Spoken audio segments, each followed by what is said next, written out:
Hello, my name is Chantal and I'm a member at Andover Baptist Church. It's so good to be able to share with you this week in our theme of walking on water. The Bible reading is taken from Matthew 14 verses 22 to 33. Jesus walks on the water. Immediately Jesus made the disciples get into the boat and go on ahead of him to the other side while he dismissed the crowd. After he had dismissed them, he went up on a mountainside by himself to pray. Later that night, he was there alone, and the boat was already a considerable distance from the land, buffeted by the waves because the wind was against it. Shortly before dawn, Jesus went out to them, walking on the lake.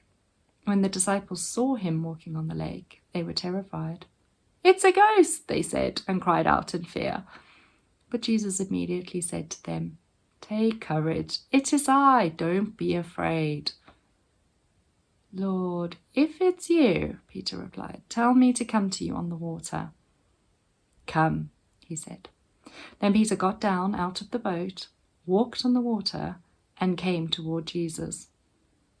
But when he saw the wind, he was afraid, and beginning to sink, cried out, "Lord, save me!" Immediately Jesus reached out his hand and caught him.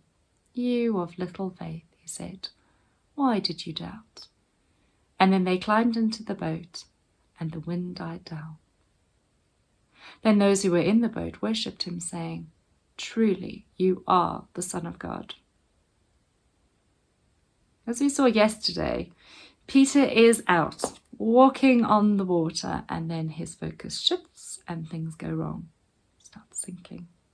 But immediately, Peter recognizes what, or rather who, he needs to fix this to save him.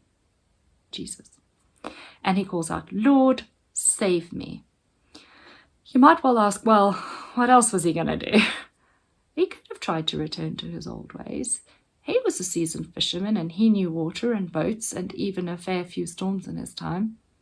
He might even have tried getting back to the boat on his own, but he doesn't. He sees that he's a lost cause without Jesus' help, and he cries out for it. There's not a lot of dialogue here. Not only is there no need for it, but it's also most likely not possible given the loud, chaotic, stormy conditions. Peter sends up what we call an arrow prayer. Desperate, to the point.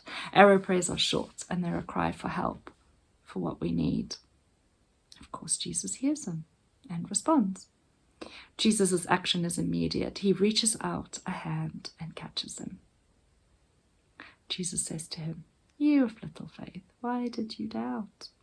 I suppose we could see the word little as an indictment, as in, you have so little faith and such a long way to go.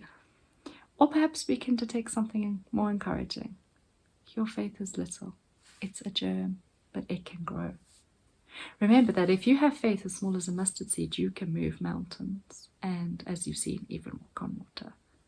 He gets to the crux of it, the heart of the matter. Why did you doubt? Trust was what was needed. You've had your toe in the water, literally and metaphorically. Now let this grow your faith. He doesn't need to say more, does he? When you hold your hand in a fist, you can't take hold of someone else's hand. You have to open yours first. The boat is a place to come together again in, to celebrate the miracle, to enjoy community, but it's not a place to stay. Jesus wants more for us, from us. Rest as you need. Reflect on what has happened, what you've learned, and then when it's time again, be ready so that you don't miss that faith-building step out of the boat. Speaking to someone about spiritual things when it's awkward, praying for the impossible, taking a stand when it feels futile, stepping up to service when it costs, leading others in the storm, asking for help with your most personal struggle. What will your act of trust be today? Is it letting go of something and handing it over to God? Is it taking hold of the hand that wants to save you? Is it just calling out for help as that very first step? Let the words of the song, "I Will Trust in You," minister to you as you pray now.